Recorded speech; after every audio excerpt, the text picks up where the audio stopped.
하나님 말씀 봅니다. 구약성경 사무엘상 1장에 기록된 말씀.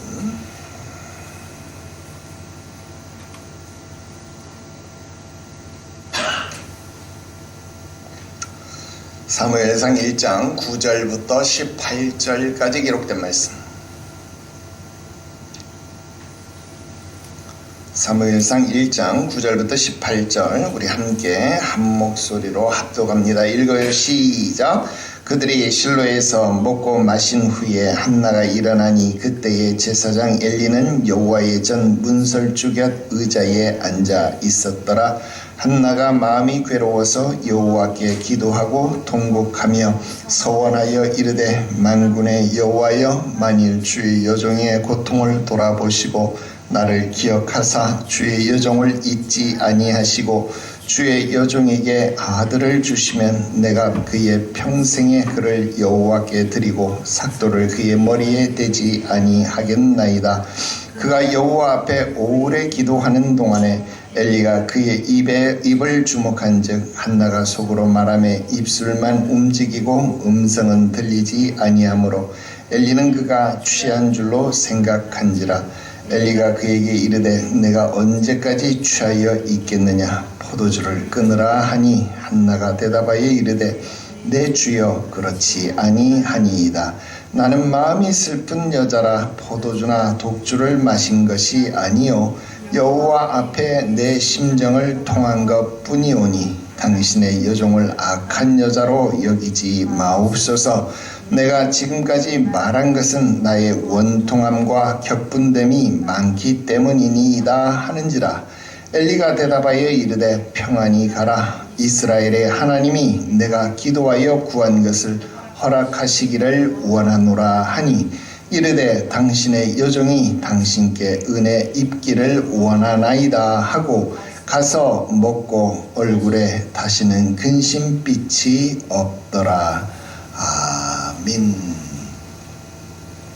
할렐루야. 계속해서 오늘 사무엘상 강의 6번째 시간이 되겠습니다. 여러분, 지난 시간에 이 에피소드가 너무 길어서 다 말씀드리지를 못했어요. 그래서 중간에 좀 잘랐는데요. 오늘 이어서 말씀을 드리려고 합니다. 그래서 오늘 더는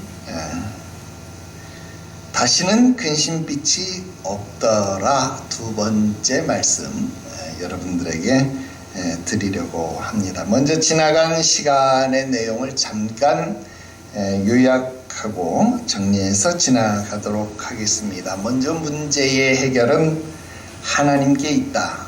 그러니까 하나님께 나아가는 것이 가장 중요한 것이다. 이런 말씀을 드렸습니다.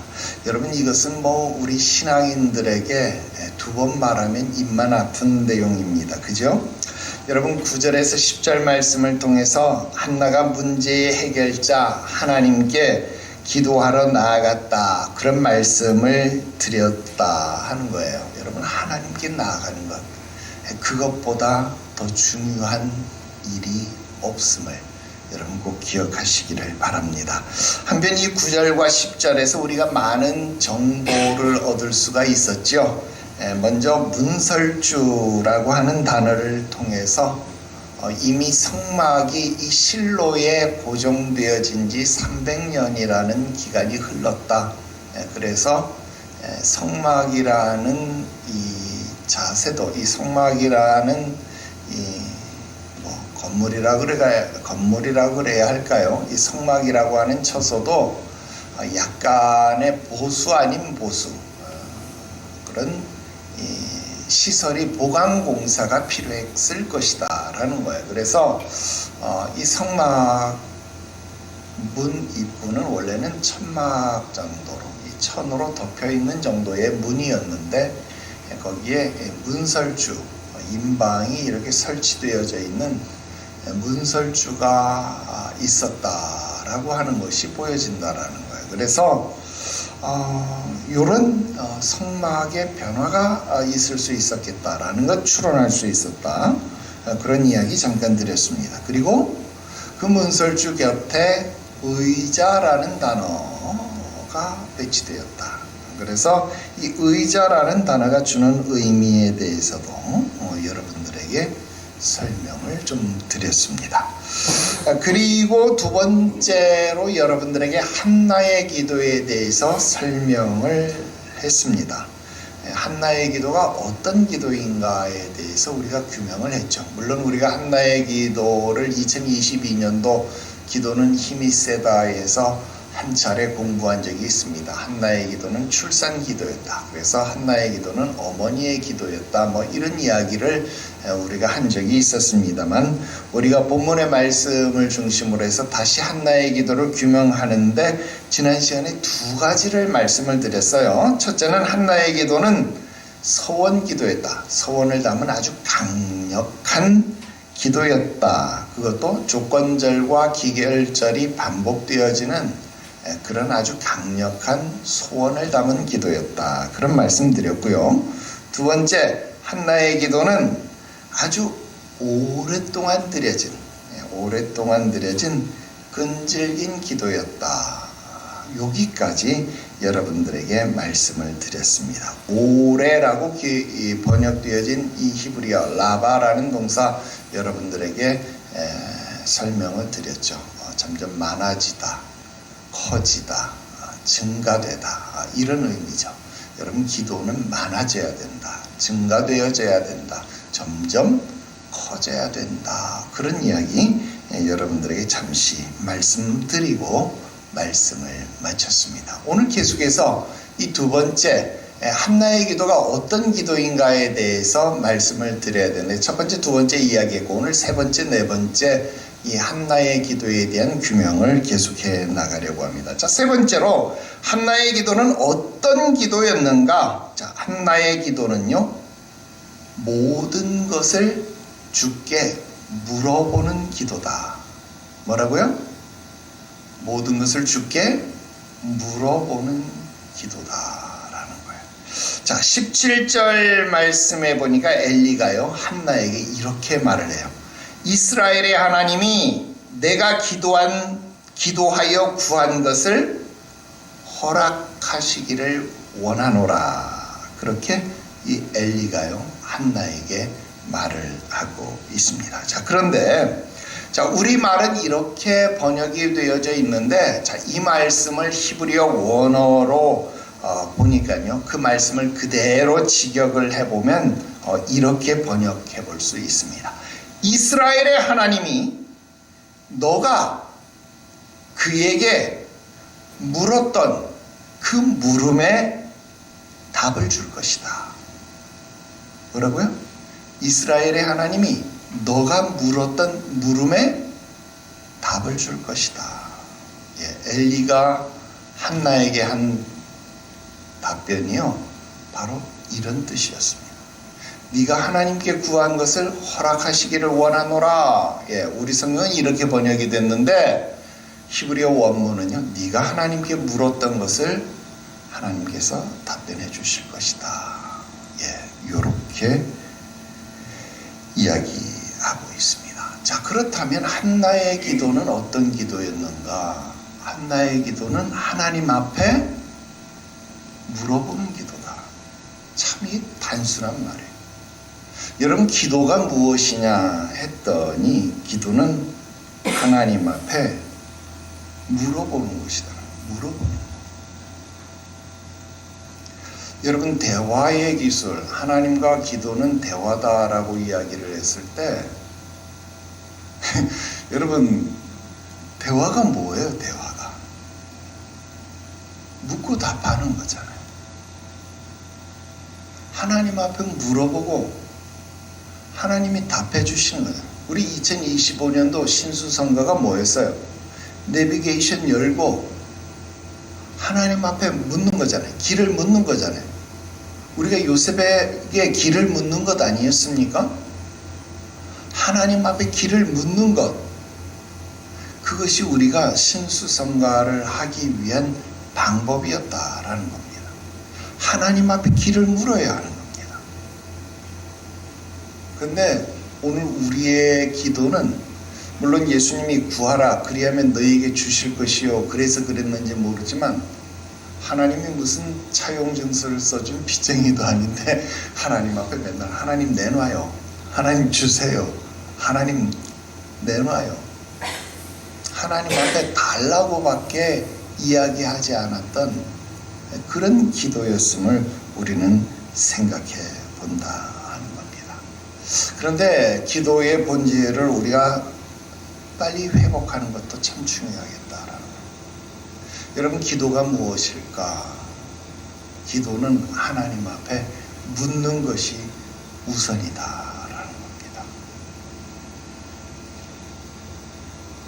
내가 신학교 입학해서 처음으로 기도다운 기도를 했습니다. 그것도 금식하면서 하나님 앞에 기도를 했어요.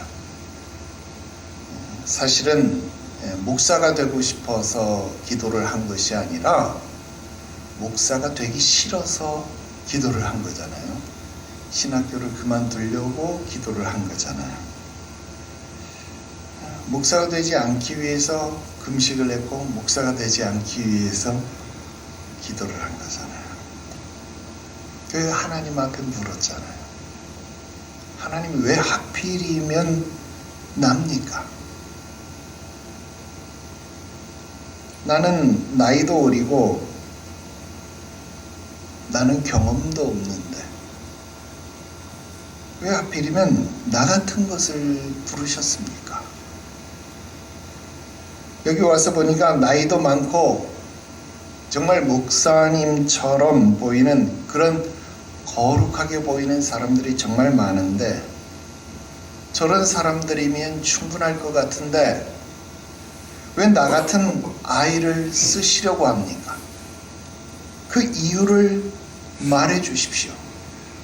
이게 내가 하나님 앞에 처음으로 기도다운 기도로 물었던 기도였습니다. 그다음 두 번째 기도가 뭐였냐면 하나님, 나는 목사 집안에서 신학교를 왔는데도 이렇게 신학교 다니기 싫어서 한 달 만에 때려치려고 궁리하면서 이렇게 도망갈 이유를 찾고 있는데 저 녀석은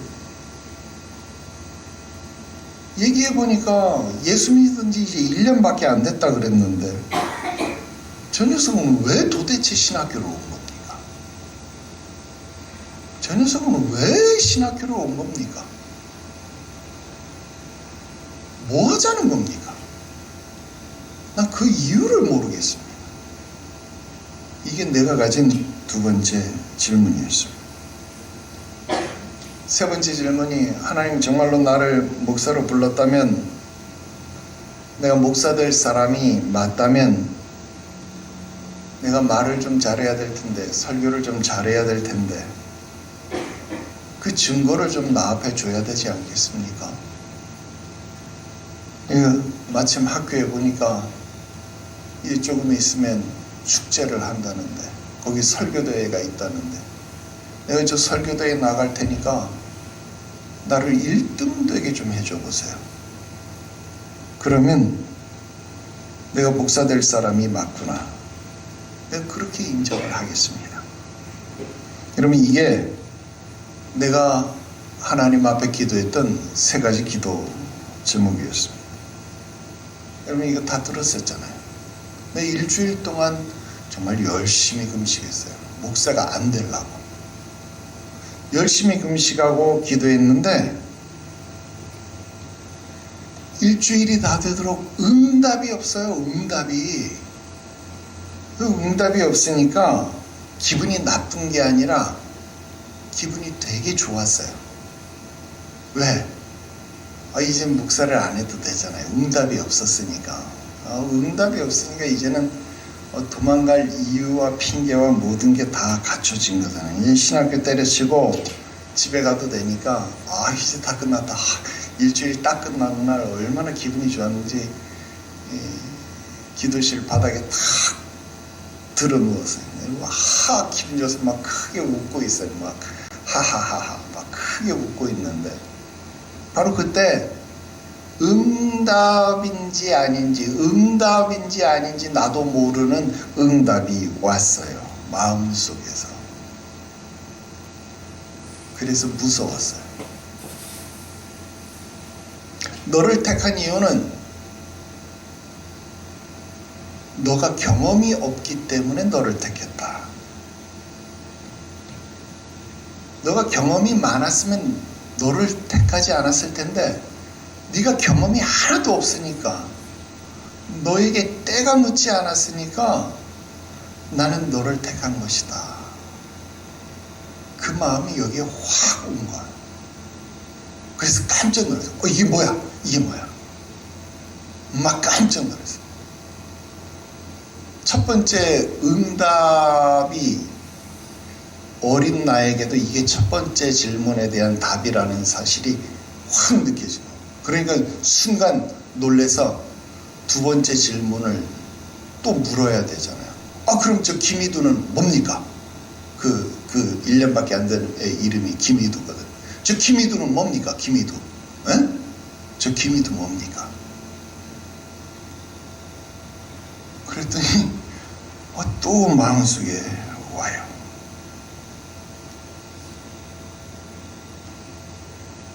내가 그를 선교사로 불렀다. 그 집안에서 그를 선교사로 불렀다. 그 집안을 구원하기 위해서 그 집안의 대표자로 김희두를 불렀다. 그러는 거예요.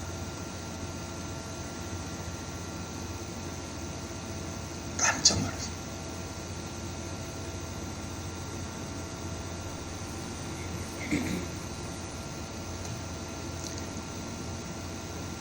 쇠망치로 머리를 얻어맞은 것 같이 띵! 웃음이 멈추고 눈물이 나기 시작했잖아요. 그리고 다시 엎드려서 알 수 없는 시간을 기도하게 됐습니다. 그러나 아직 한 가지가 남았잖아요. 포기하지 않은 거 한 가지가 남았잖아요. 그런데 1등 했어요. 이 신학교 입학한 지 내가 3월 달에 입학했는데 축제는 4월 달이었거든요. 한 달밖에 안 된 신학생이잖아요. 한 달밖에. 근데 설교대회는 보통 누가 나오냐면 3학년, 4학년 이렇게 교회에서 막 교육 전도사님 하는 3학년, 4학년 막 이런 선배들, 복학생 선배들 막 이런 선배들, 교회에서 막 설교하는 그런 이 선배들이 설교대회에 나왔다 이 말이에요. 그런 선배들이. 근데 나는 한 달밖에 안 된 원고도 없고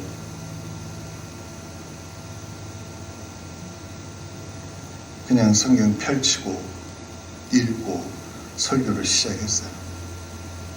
심사위원 교수님들이요 졸다가 눈을 번쩍 떴어요.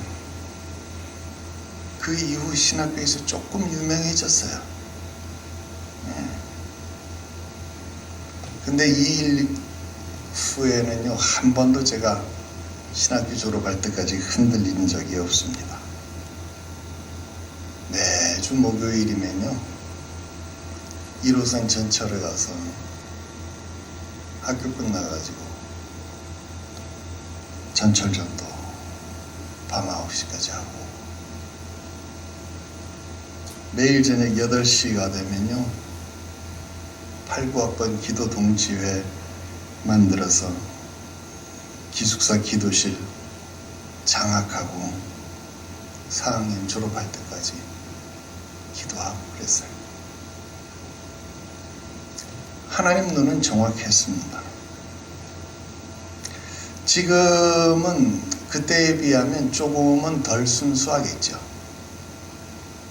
하지만 아직도 때가 좀 덜 묻었다 스스로 그렇게 평가하고 싶어요.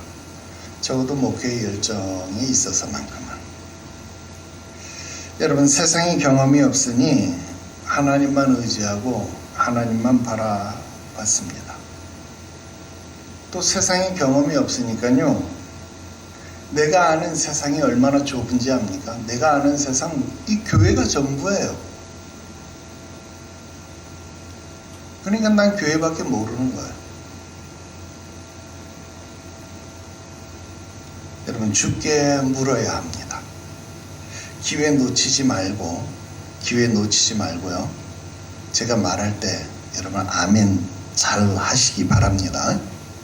제가 지금 엘리로 빙의를 해서 엘리가 되어서 여러분들에게 말씀을 드릴게요. 자, 준비 잘 하시고 시작하겠습니다. 하나님께 물으십시오. 이스라엘의 하나님께서 여러분들이 하나님께 물었던 여러분들의 그 물음에 답을 줄 것입니다. 아멘. 아멘. 이스라엘의 하나님께서 여러분들이 묻는 그 물음에 답을 주실 겁니다. 제가 물었던 질문에 하나님이 답을 주셨던 것처럼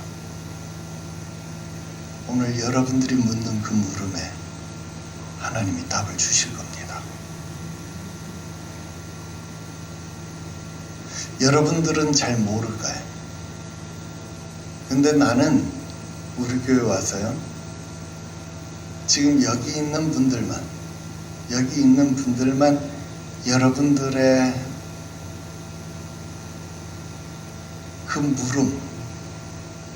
그 물음에 하나님이 답을 주셨다라고 나는 믿어요. 진짜로. 왜 그런 고생이 여러분들에게 있었는지, 왜 그런 아픔이 여러분들에게 있었는지, 왜 그런 시간들이, 그런 과정들이 여러분들에게 있었는지 나는 눈에 보여요. 이제 여러분들이 그 답변을 정리하고 하나님 앞에 고백해야 합니다. 그러면 여러분 얼굴에 다시는 근심빛이 없어요. 아멘. 이것도 해요. 네 번째로, 한나의 기도는요, 주의 종의 축복을 귀히 여기고 신뢰하는 기도입니다. 18절에 가서 먹고 얼굴에 다시는 근심빛이 없다 그랬잖아요. 여러분, 엘리는 한나에게 너무도 당연한 말을 해줬잖아요. 그죠? 제사장으로서 어쩌면 상투적인 답변일지 몰라요. 그죠? 지금까지 소개된 엘리 모습 어떤 모습이에요? 영적으로 좀 아둔하잖아요. 영적 감각이 떨어진 제사장이었잖아요. 그러니까 지금 엘리가 하는 말은 어떤 말일 수 있어요? 그냥 쉬운 말로 직업적인 멘트일 수 있다 이 말이에요. 야, 이스라엘의 하나님이 네가 질문하는 그 질문에 답변해 주시기를 원한다. 이거 제사장이면 그냥 능히 할 수 있는 말 아닙니까? 그죠? 제사장이니까 그냥 상투적으로 할 수 있는 그런 답변이잖아요. 그런 말일 수 있잖아요. 그런데 이 축복을 한나는 지금 굉장히 귀하게 여겼다는 거예요. 여러분, 바로 이것이 민수기서에서 배웠던 축도의 법칙이다 이 말입니다. 민수기 6장 27절에 그들은 이같이 내 이름으로 이스라엘 자손에게 축복할지니 내가 그들에게 복을 주리라 그랬습니다. 여러분, 제사장은요 반드시 이스라엘을 위해서 복을 빌어야만 했고, 하나님은 그 축도대로 이스라엘에게 복을 주시는 겁니다. 그리고 백성들은 그것에 대해서 아멘 하는 겁니다.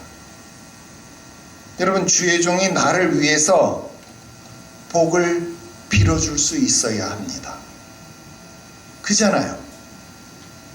그리고 기왕이면 그것이 억지로 상투적으로 하는 것이 아니라 나에게 감동을 받아서 사랑의 섬김을 받아서 아들의 별미를 받아서 마음껏 축복할 수 있는 그런 축복이 되면 더 좋지 않겠습니까?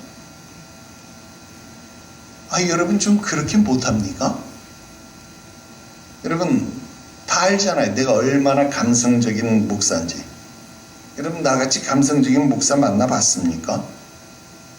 그냥 조금만 잘해줘도 감동받고 눈물을 줄줄줄줄 쏟아내는데 그것 하나 못합니까? 여러분 그렇게 하면 여러분들에게 다 복으로 돌아가는데 그거 못합니까? 물론 여러분들은 이미 넘치도록 잘하고 있습니다. 여러분들은 넘치도록 잘하고 있어요. 난 여러분들이 나 앞에 보내는 카톡 글만 봐도 막 가슴이 뭉클뭉클해요. 진짜로.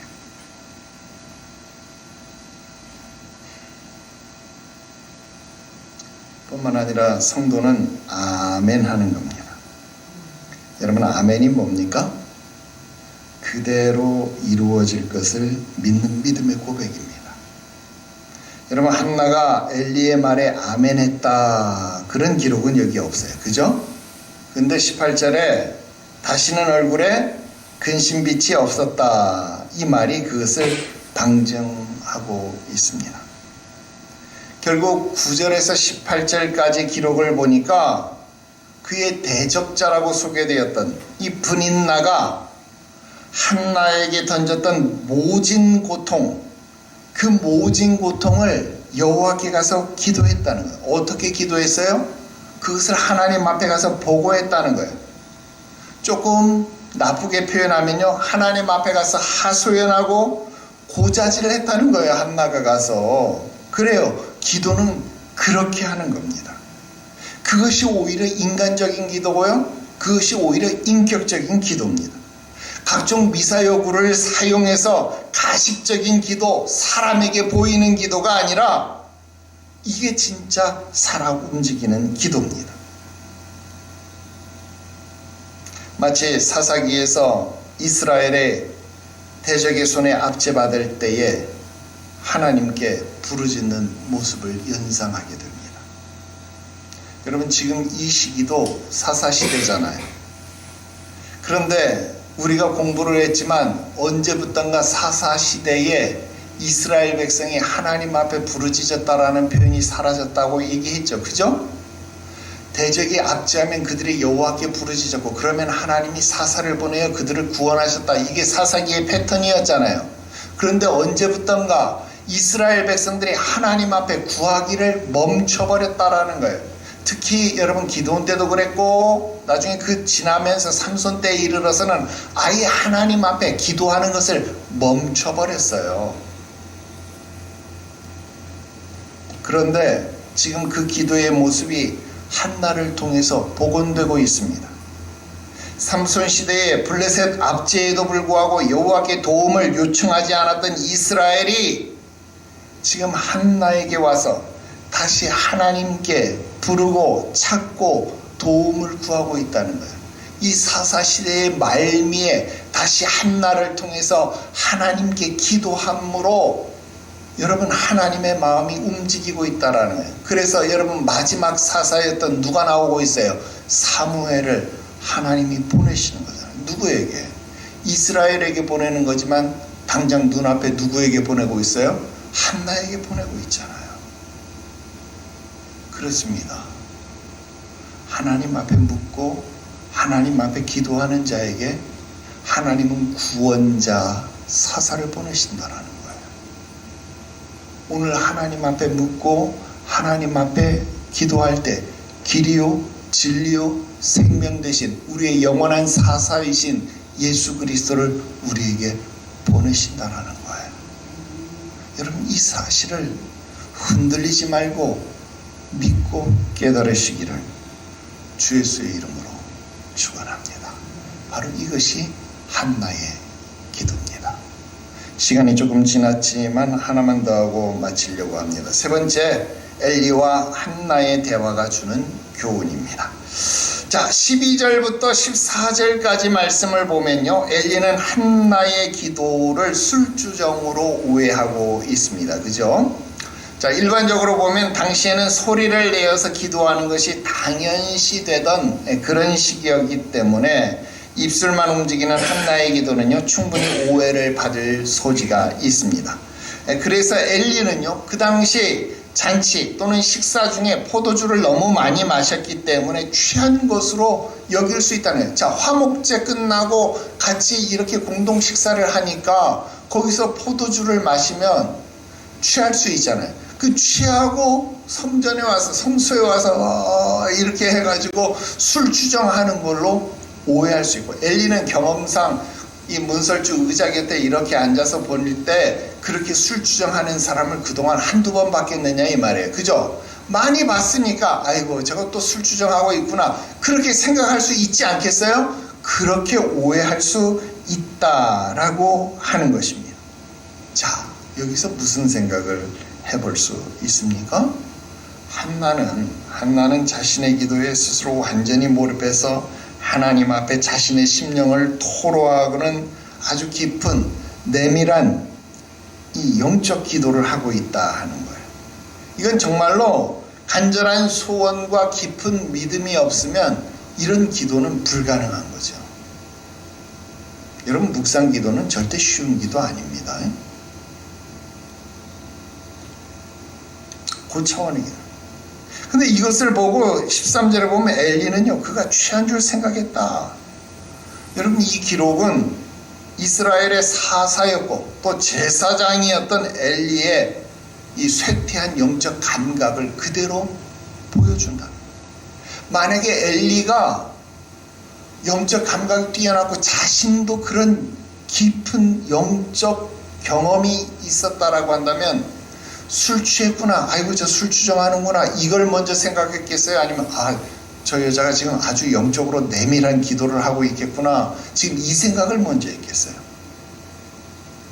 본인이 그런 영적 경험이 없으니까 저 영적으로 깊은 기도를 하는 여인을 보면서 아이고 저 술 주정하는 것 좀 봐라, 이것을 먼저 생각하더라 이 말이에요. 누가? 제사장이, 사사가 먼저 그런 생각을 하고 있더라 하는 겁니다. 여러분, 이게 그 당시의 상황이었다라는 거예요. 여러분, 안타까운 일이죠. 그래서 여러분, 지도자를 위해서 기도해야 되는 거예요. 여러분, 지금 오늘날 우리 한국 정치의 상황도 무엇입니까? 한 사람의 지도자가 오판을 함으로 말미암아 지금 얼마나 많은 상황이 지금 우리나라에 일어나고 있느냐. 그래서 세운 자들을 위해서, 지도자들을 위해서 기도해야 되는 거예요. 자, 15절 말씀에요, 나는 마음이 슬픈 여자다. 이게 원어로 보면 이샤 케샤트 루아흐 그랬습니다. 이 케샤트라고 하는 말은 단단하다, 굳어졌다, 그런 뜻입니다. 즉 나는 마음이 슬픈 여자다. 이 말은 무슨 말이냐면 나는 마음이 굳어진 여자다, 나는 마음이 단단해져 버린 여자다, 이런 뜻입니다. 또 여기 내 심정을 통한 것뿐이다 라고 했는데, 이 말을 문자적으로 그대로 직역을 하면요, 내가 나의 심령을 쏟아냈다, 이런 뜻입니다. 여기서 쏟아놓았다 라고 하는 이 히브리어가요, 이 샤파크라고 하는 말입니다. 쏟다, 흘리다, 이런 뜻인데, 이런 뜻 이외에 신뢰하다, 부르짖다, 그런 뜻도 있습니다. 즉 내가 나의 심령을 쏟아놓았다, 이런 의미는요, 내가 하나님을 전적으로 신뢰하기 때문에 부르짖어서 나의 속마음, 나의 지금 굳어버린, 단단해져 버린 이 속마음을 그대로 다 쏟아놓았다, 이런 뜻이 되어지는 겁니다. 여러분, 하나님께 우리의 어려움을 의뢰하면서 그 문제의 어려움을 그대로 내놓는 신앙의 표현입니다. 여러분 사실 이런 생각 한번 해보세요. 지금 엘가나가 이 한나에게 뭐라고 말했어요? 야, 왜 안 먹어? 왜 울어? 야, 너에게 10아들보다도 내가 더 낫지 아니하냐? 왜 안 먹니? 왜 우니? 야, 이런 멋진 사랑 고백해주는 남편 아닙니까? 여러분, 그런데 이 한나가요, 만약에 이 분인나라고 하는 마음속에 천둥을 치게 만드는 그런 고통을 주는, 고난을 주는 이 분인나라고 하는 여자가 없었다라면, 이 분인나라고 하는 고난이 없었다라고 한다면, 여러분, 한나가 10아들보다 나은 엘가나의 사랑으로 만족하지 않았을까요? 그냥 그 사랑에 안주하며 살지 않았을까요? 그런데 고난이 한나를 하나님께 나아가게 했다라는 겁니다. 그 고난이 한나를 하나님 앞에 가서 그 단단한 마음을 쏟아내게 했다, 그 말입니다. 오늘 여기 있는 여러분들, 고난이 없었으면, 질병이 없었으면, 환난이 없었으면 예수 믿었을 사람 어디 있습니까? 여러분 젊었을 때, 여러분 잘 나갔을 때 예수 믿을 생각이나 했습니까?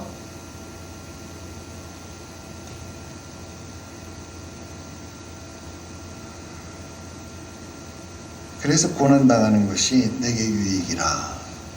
성경의 말씀이 맞습니다. 여러분, 고난을 두려워하지 마십시오. 환난은 인내를, 인내는 연단을, 연단은 소망을 이루기 때문에 그렇습니다. 참고로 이 15절에 나타난 포도주, 독주에 대해서도 우리가 잠깐만 짚고 넘어갈게요. 이 포도주는 이 야인이라는 말입니다. 이건 이 발효된 포도즙을 말하는 거예요. 이 독주는 쉐카르라고 하는 말이에요. 이 말은 취하게 만들다 이런 뜻인데요. 뭐 과실주, 곡주 다 포함하는데요. 그러니까 넓은 의미로 보면 포도주도 독주가 될 수는 있습니다. 그런데 나중에는요, 곡주를 이 독주다 그렇게 이야기를 해요. 그리고 이 포도주는 이 과실주, 그러니까 포도가 발효된 것을 포도주 그렇게 말하고, 곡주, 우리나라로 말하면 막걸리, 탁주 이런 거는 독주, 소주 이런 건 독주 이렇게 이야기를 하는 겁니다. 그냥 그 정도 차이가 있다 하는 정도만 하고 넘어가고요. 16절에 나를 악한 여자로 보지 마십시오 이렇게 말합니다. 16절, 이 악한 여자, 원어로 보면 바트벨리알 이런 말입니다. 바트벨리알, 문자적으로 보면 나를 벨리알의 딸로 여기지 마십시오 이런 뜻이에요. 이 말 무슨 말입니까? 당신은 당신의 여종을 벨리알의 딸 앞에 주지 마라, 벨리알의 딸로 여기지 마라 이런 말입니다. 벨리알 무슨 말입니까? 우리 기도원 이야기할 때 이 벨리알에 대한 이야기에서 벨리알 뭡니까? 무가치하다 이런 뜻이죠. 나를 무가치한 여자로, 악한 여자로, 무가치한 이방 여인으로 취급하지 말라 그 말입니다. 여러분, 여기서 예수님의 가르침을 상기시켜 보면요, 이방인처럼 중언부언 하지 말라 한 말을 지금 이 한나의 기도에서처럼 바꿔보면 여러분 어때요? 지금 한나가 어떻게 기도했어요? 소리는 안 들리고 입술만 움직였잖아요. 그런데 엘리 제사장이 그를 뭘로 봤어요? 악한 여자로 여겼잖아요. 또 술 취하지 마라, 포도주, 독주를 끊어라. 그러니까 한나가 나를 악한 여자로 여기지 마세요. 나를 무가치한 여자, 나를 벨리알의 딸로 여기지 마세요. 나를 이방 여인처럼 취급하지 마세요 그랬잖아요. 여러분, 무의미하게 입술을 통해서 소리나 의미가 전달되는 것 아니라 마치 술 취한 자처럼 주정을 부리듯 혼자 떠벌리는 기도가 어쩌면 중언부언하는 기도가 될 수 있겠죠. 자, 18절, 당신의 여종이 당신께 은혜 입기를 원합니다 그랬습니다. 여러분, 성도의 신앙생활 속에서 기도만 중요한 거냐? 아닙니다. 여러분, 기도만큼 중요한 것이 있는데 그게 뭐냐? 주의 종과의 관계가 중요하다, 그것입니다. 여러분, 18절 바로 이전까지의 상황이 뭐예요? 한나는 기도했을 뿐인데 영적으로 무감각했던 엘리가 한나를 어떤 취급한 거예요? 벨리알의 딸 취급, 무가치한 이방 여인 취급, 악한 여자 취급을 한 거잖아요. 정죄한 거잖아요. 제대로 알지도 못하면서 한나를 그런 여인 취급한 거잖아요. 그러면 한나 입장에서 보면, 아이 뭐 당신 제사장이라는 사람은 뭐 이래? 제대로 알지도 못하는, 내가 술 취하는 거, 내가 술 먹는 거 봤어? 뭐 이렇게 따져 물을 수도 있고, 잘 알지도 못하면서 말이지. 그러고도 당신이 제사장이야? 뭐 이럴 수도 있고, 그래야 될 터인데, 여러분, 오히려 그 영역이 없는 대제사장이 선포해 준 축복을 귀한 것으로 여겼을 뿐만 아니라 오늘 18절에 뭐라고 말해요? 당신의 여종은 당신에게 은혜 입기를 원합니다. 이런 말을 해요.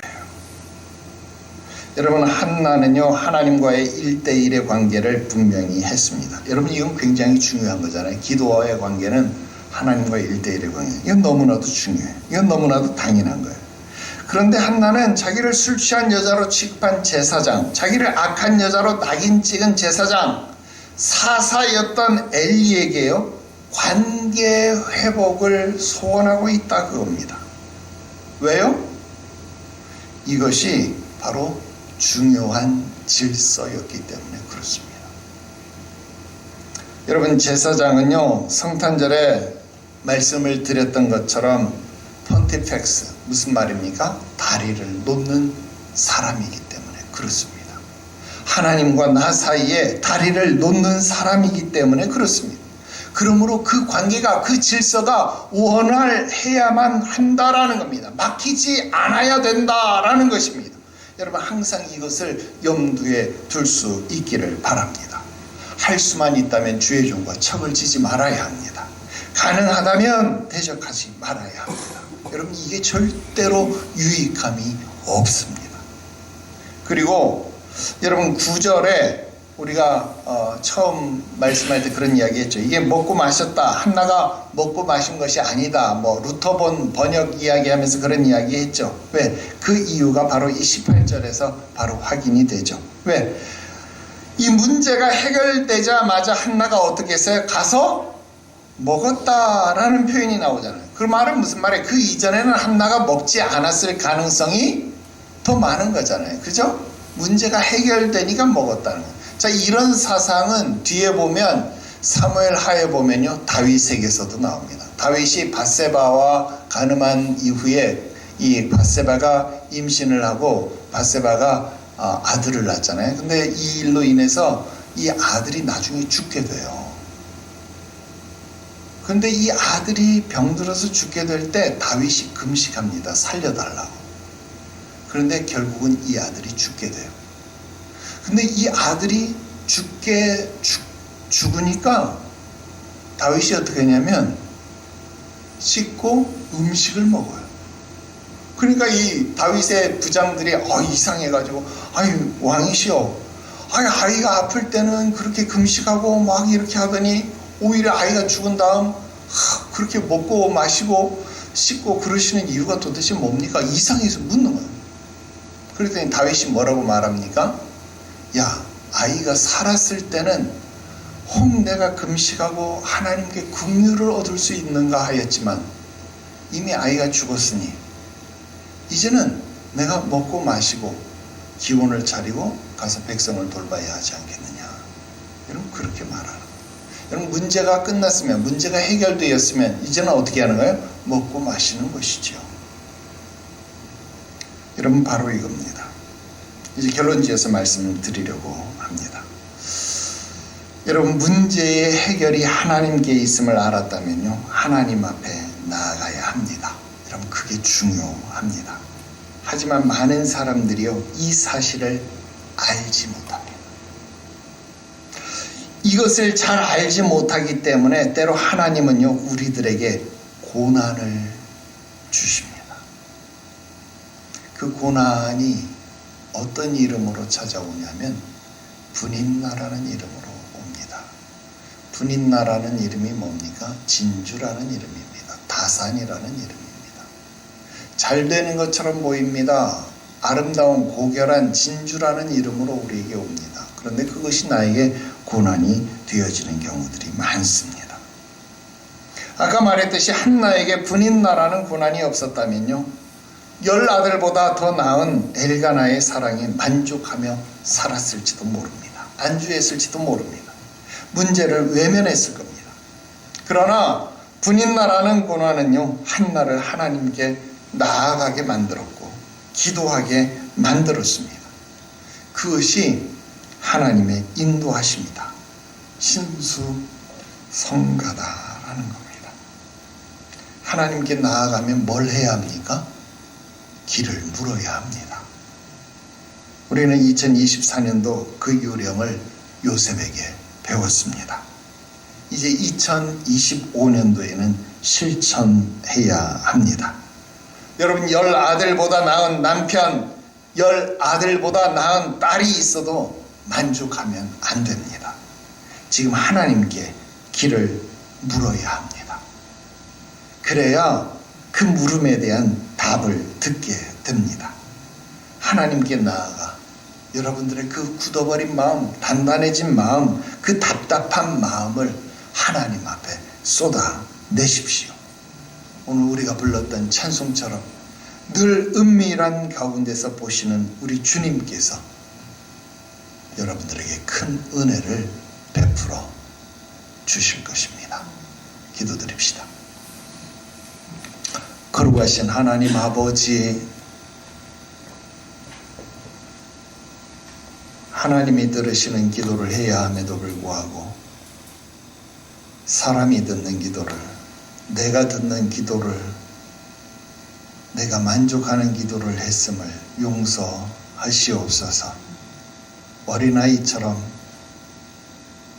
아무것도 모르는 자처럼 하나님께 물었어야 함에도 불구하고 내 지식이, 내 경험이, 내 방법이 스스로 무엇인가를 찾아 헤매이는 어리석음이 얼마나 많았는지 알지 못합니다. 이제 가던 길을 멈추고 하나님보다 앞서지 않기를 원하오니 하나님 말씀하여 주옵소서. 우리 교회가 어찌해야 합니까? 우리 가정이 어찌해야 합니까? 우리의 자녀와 우리 자신이 어찌해야 합니까? 하나님, 우리에게 길을 보여 주시옵소서. 친히 우리의 불기둥, 구름기둥이 되어 주시옵소서. 주님이 움직이시면 따라 움직이고, 주님이 멈추시면 우리가 멈출 수 있는 진정한 믿음의 용기가 오늘부터 우리에게 나타나게 하시옵소서. 하나님만 전적으로 의지하는 바른 믿음의 모습이 있게 하여 주시옵시되, 오늘 주의 종의 입술을 통하여 선포되어지는 하나님의 말씀을 내 마음의 주의 음성으로 믿음으로 들을 수 있는 귀가 열려지게 하시옵시고, 시간 주의 음성에 집중되어지게 하여 주셔서 하나님의 길 인도하심을 따라가게 하여 주시옵시고, 그 인도하심을 통하여 결국 이 약속의 땅, 저 가나안에 이르게 하시옵소서. 거룩하신 예수님의 이름으로 기도드리옵나이다. 아멘.